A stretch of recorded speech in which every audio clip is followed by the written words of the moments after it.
com a declaração do Supremo de que Moro foi parcial no julgamento do triplex do Lula, ele deu um duro golpe contra o legado da Lava Jato e contra o próprio Sérgio Moro. Agora ele tem que decidir. Ou ele se assume como político de vez, ou ele corre o risco até de terminar preso. E aí, pessoal, eu sou Joel Pinheiro, bem-vindos ao meu canal, já se inscreva aqui, clique no sininho, curta e compartilhe este vídeo para a gente levar o debate sempre adiante. Foi isso, a segunda turma do Supremo Tribunal Federal votou e por 3-2 decidiu que o Moro foi parcial no julgamento do triplex do ex-presidente Lula.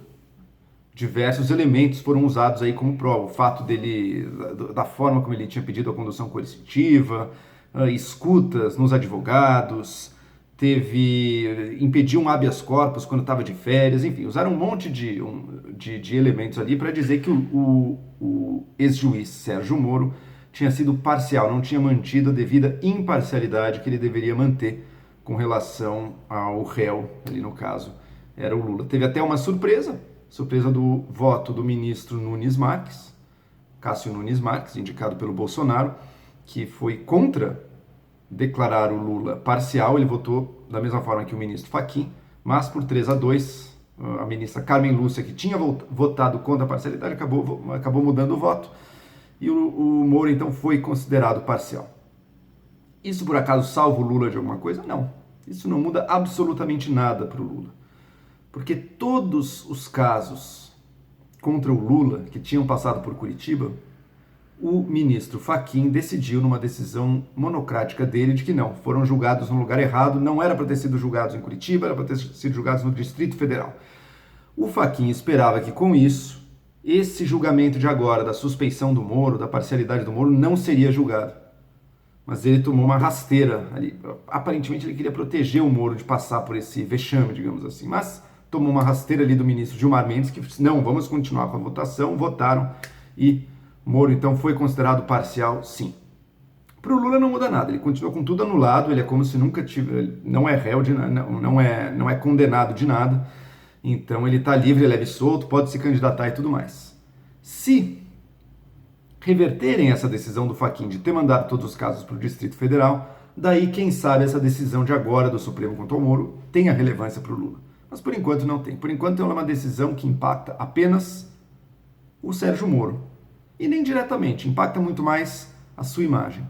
Ela é mais uma pá de cal sobre ele e sobre todo o legado da Lava Jato, que a gente sabe que está sob franco ataque de todos os lados, seja do Congresso, seja do Supremo, não de todos os membros, é claro, mas de alguns membros que têm conseguido vitórias, e seja até mesmo com conluio muitas vezes do próprio executivo, que o presidente, para proteger seu filho Flávio Bolsonaro, já aceitou diversas medidas aí do Supremo que tornam muito mais difícil a investigação e o combate à corrupção no nosso país.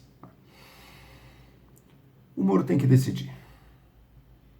Para mim, o grande erro da carreira dele foi ter aceitado ser ministro do Bolsonaro. Era um barco assim, obviamente furado. É óbvio que o Bolsonaro não ia ser esse aliado do combate à corrupção. E desde a primeira hora ele entregou o Moro aos leões. Fez engolir um monte de sapo. Não bancou as pautas que o Moro defendia.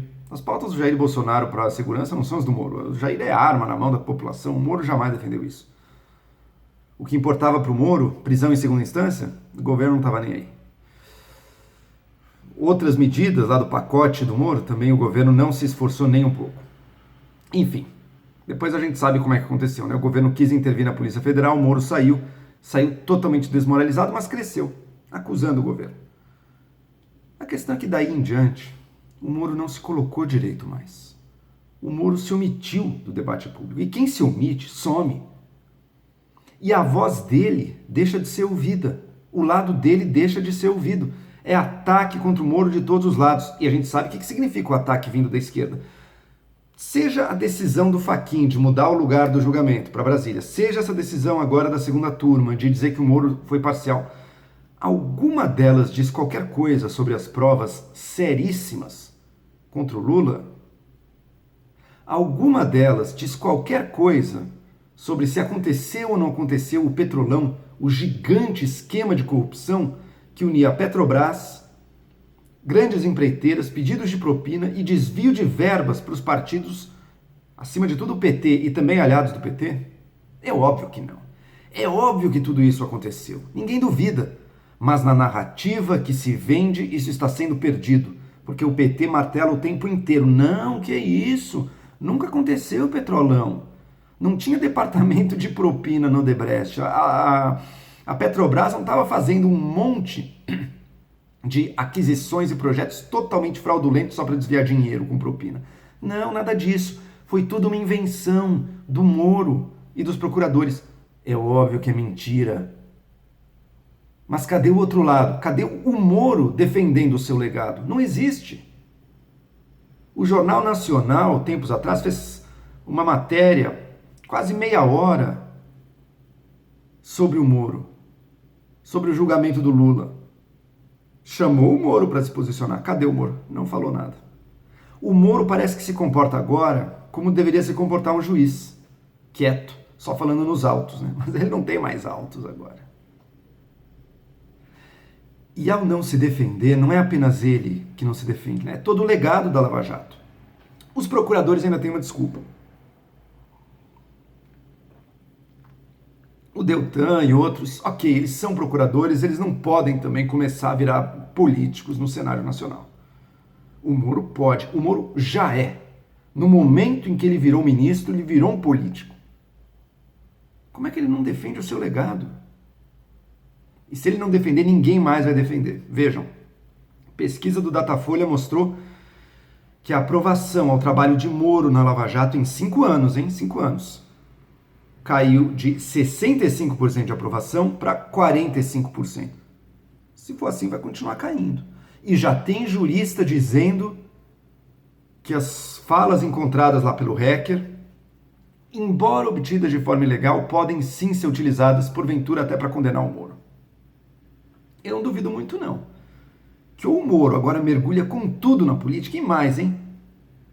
Decide se candidatar à presidência da República, ou ele pode terminar preso.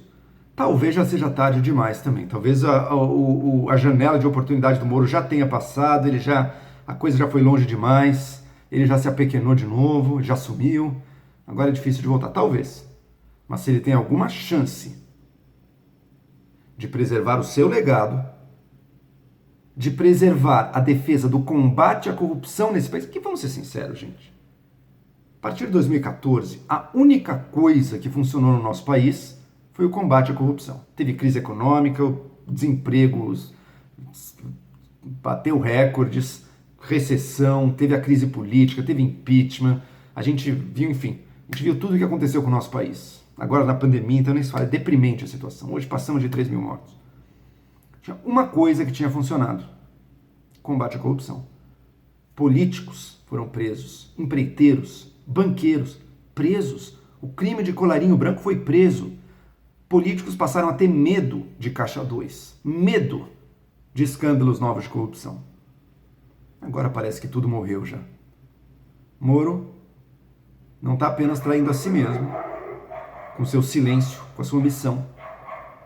Está traindo todos aqueles que acreditam e que acreditaram nesse trabalho de combate à corrupção, que é óbvio que foi imperfeito. Pô, as mensagens do hacker, alguém vai dizer que não é absolutamente nada, é óbvio que tem. É óbvio que tem muitos problemas e abusos, como eu acho que grande parte dos processos desse país tem que ter. Devem ter. Provavelmente tem. Mas o principal eram os méritos. O principal que conseguiu se fazer de prisão até de políticos corruptos. E não só do PT, até PSDB, MDB, grandes empresários, enfim. O legado de combate à corrupção está, nesse momento, morto e enterrado. A única chance dele ressuscitar é o Moro vestindo a camisa disso que ele criou e partindo para a briga. Se ele não partir para a briga, ninguém vai partir por ele. E vai ser um fim melancólico para a Lava Jato e para o próprio Sérgio Moro. Lava Jato já morreu, né? Mas para o combate à corrupção, para aquele ímpeto de combate à corrupção e para o próprio Sérgio Moro. É isso aí. Ele tem que fazer a sua decisão.